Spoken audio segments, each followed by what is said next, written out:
Ladies volleyball semi-final จีพาติกูลชายไต่ตัว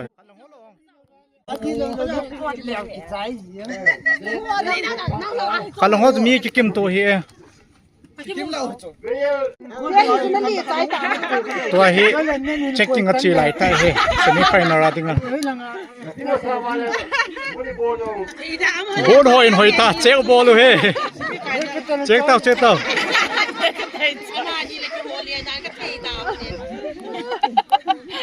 น้องฟันจะดูดิเรื่องน้องหมาก็ได้นี่หัวป่วยนี่